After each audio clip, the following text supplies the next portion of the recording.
But yeah, was... Huh. And to repeat the same line about... Anyways, roll. 8. Okay. Well, you open up with a bit of a equal skirmish, a bit of hit back and forth, a scratch here, a stab here. You lose 4 life. Ow. Let me see. Okay. 9. Right. You charge into the fray and manage to carve open the side of the beast. Not a deep cut, not exactly a Thanksgiving turkey cut, but still enough to make it howl in pain. It responds by biting you in the leg for 3 damage. Ow. Why are we not armed with chainmail there? Actually, it would be hilarious if its fangs got stuck in the chainmail. Yeah. Anyways, moving on. That was an embarrassing trip to the blacksmith. I need to have this demon dog removed from my ass.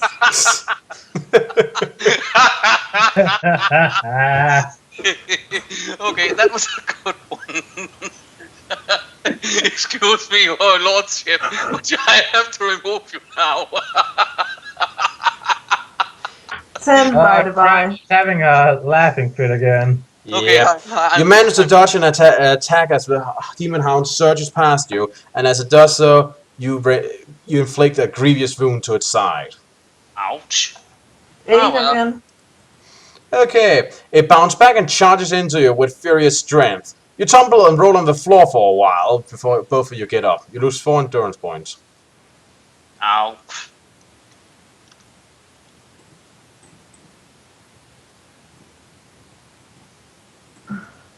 Eight.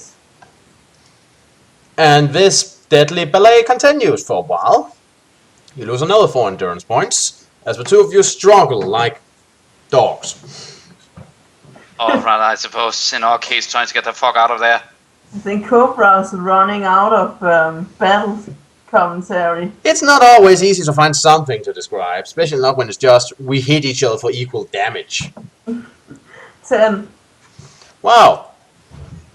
Well, in that case, it launches itself at you, but you fall over and inflict a grievous cut to its stomach as it passes over you.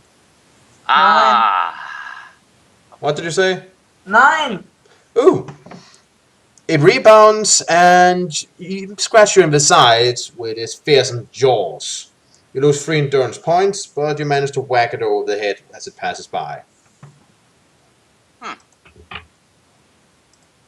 This 10. thing is... What? 10. 10. Ooh, another grievous wound. You're on a roll. This thing is pretty fast. I'm rolling on a roll with a 10. Again? Yep. Ooh. Well, critical damage then, I suppose. You know, they should make a meme on the internet, giving Aeon luck. Yeah, I think 9. we... What? 9. 9. Righto then. Takahasa shudders as the blows of his Somerset rob him of his supernatural strength. And no, you didn't kill him, you just brought him below 20 health.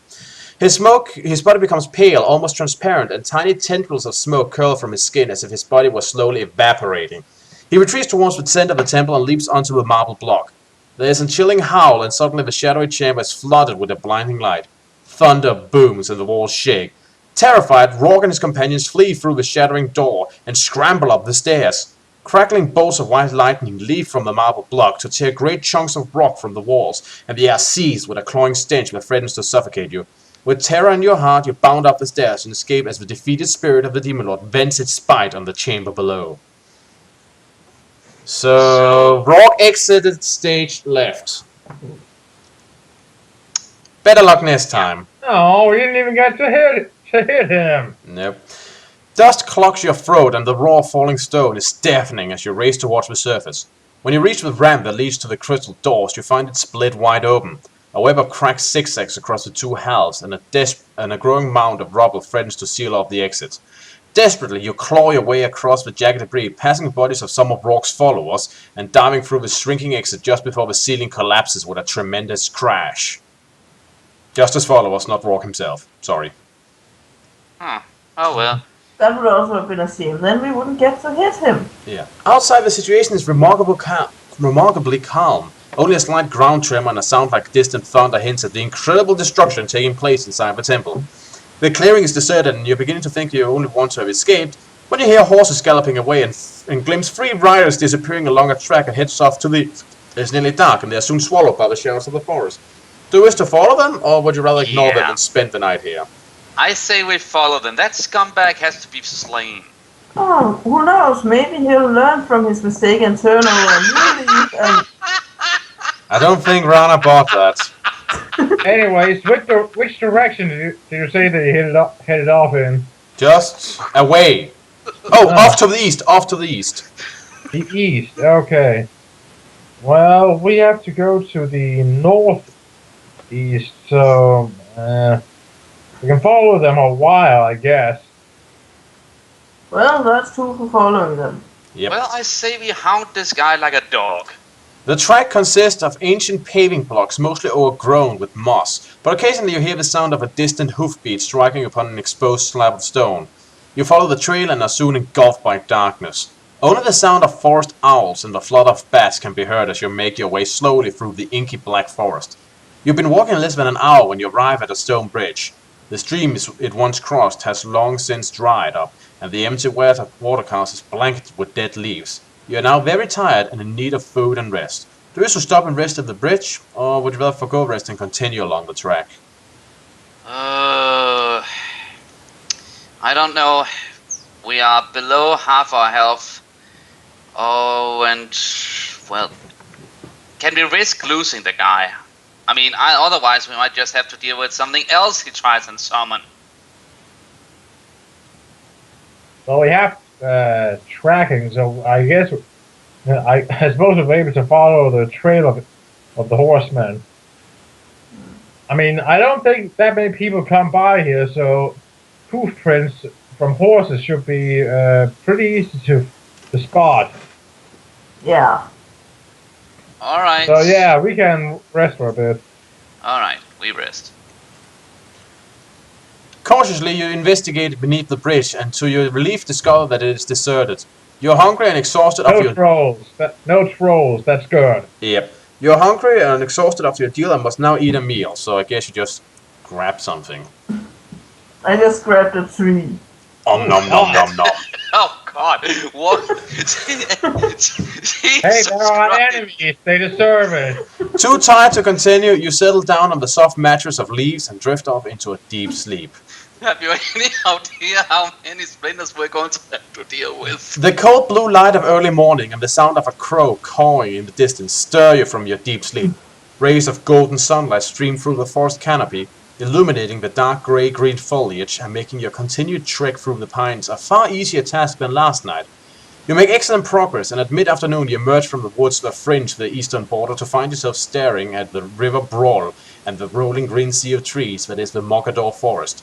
The rushing waters of the Brawl are too deep to traverse at this point, so you follow the rock-strewn banks northwards until you catch sight of an ideal place to cross. The remains of an ancient bridge, which collapsed centuries ago, form a shoal of broken stones that ford the river. The water bubbles and foams as it washes over this shallow causeway. Eagerly you approach the fort, but you stop dead in your tracks when you hear gruff, inhuman voices coming from a clump of bushes near the river's edge. Do you wish to use pathmanship? Yeah. Yes. You recognize the language being spoken by the owners of the harsh voice. It is corn. A shiver runs down your spine when you recall... They speak corn? Corn. Corn.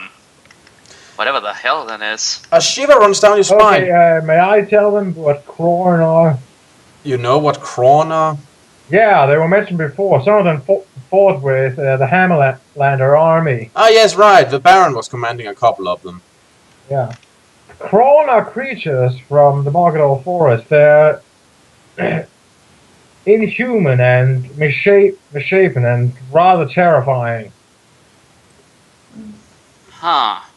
So in other words, kill on sight? Yeah. As far as I remember, that's what they look like. I have written down Krone are creatures from the Mogador forest, and we are at the border of that forest, so of course we'll meet some of them here. So yeah, I'm just going to consider it this universe's equivalent of Urukai. In other words, look out and kill on sight. A shiver runs down your spine when you recall that you have heard about the creatures who speak this tongue, how they delight in cruelty and love nothing better than to devour human flesh. It would be wise to avoid them, but in order to reach the fort you have to pass close by the bushes. From what little you can hear of their conversation, they are arguing over some fish they have caught. As you creep near, you pray that the argument will keep them distracted long enough for you to reach the river unseen. Okay, Guinea, roll, and you do not have the combination of invisibility, hunt mastery, and pathmanship, right? Let me see. Partnership, hunt mastery, invisibility. Do we have that? Hold on. I almost thought we. No, we don't. Ah, well, okay. In that case, just roll the die. 9. What? 9. 9. Swiftly you cross the rocky causeway, taking care to tread on only those stones that rise above the foaming white torrent, and you enter the Mogador forest as quickly as the dense trees will allow. The ground rises steeply, and it is dusk before you climb in at the crest of the ridge overlooking the Isle of Ghosts. In less than an hour it will be dark, so you decide to camp here on the ridge and continue at first light, and, well, you grab something and eat it. You are preparing to settle down on a bed of leaf mold when the howl of a timber wolf prompts you to abandon your soft mattress and spend the night in the bow. Oh, fuck! It's still angry about all the trouble it had with Applejack. Yeah, And well, now it's time to pick on us. okay, quick, somebody find a pebble. Yep. In any case, it prompts you Sorry, I don't have any. it prompts you to abandon your soft mattress and spend the night in the bough of a tree. I imagine this is a terrifying ordeal for you. So traumatized when we get out. Your journey northwards through the Mogador forest is a long and tiring trek that is fraught with danger. Roaring bands of Krorn and packs of savage timber wolves demand that you remain vigilant at all times. And as you venture deeper into their vast domain, you feel your sense of time gradually slipping away. The only consolation of this long and lonely trek is that wild game is plentiful and you experience no shortage of food. On the mornings of your 9th day in the forest, you notice that the grey pines are beginning to thin out and the ground is becoming dusty and sparsely vegetated. Soon you come upon a road constructed of broken stones, which leaves the forest and disappears into a barren landscape of yellow sulphurous soil. You check your map and it confirms your suspicions. You have reached the foothills of the Naldulritsaga Mountains. Okay, the Naldwil. Naldulritsaga Mountains. I've got it here. And are now less than 20 miles from the fortress of Torgar. After a week of trekking across difficult terrain, the firm surface of the hill tracks feels as smooth as a mirror beneath your aching feet. By noon you have put 10 miles behind you, and having reached a bridge which crosses a sickly yellow stream flowing down from the surrounding hills. A sickly yellow stream flowing down. Okay, so I guess we know where they empty their toilets then. Oh dear. Ew. You must now. Well, it fits with the time period. Yep. You must now eat a meal, so I suppose you just grabbed something. Hopefully not a fish from the stream. Ooh, rock! Yep. You are about to continue your journey across the bridge when you hear a rumble of hoofbeats and see a group of horsemen shrouded in dust riding the road towards you. Do you wish to use hunt mastery? Yeah. Yeah. Please.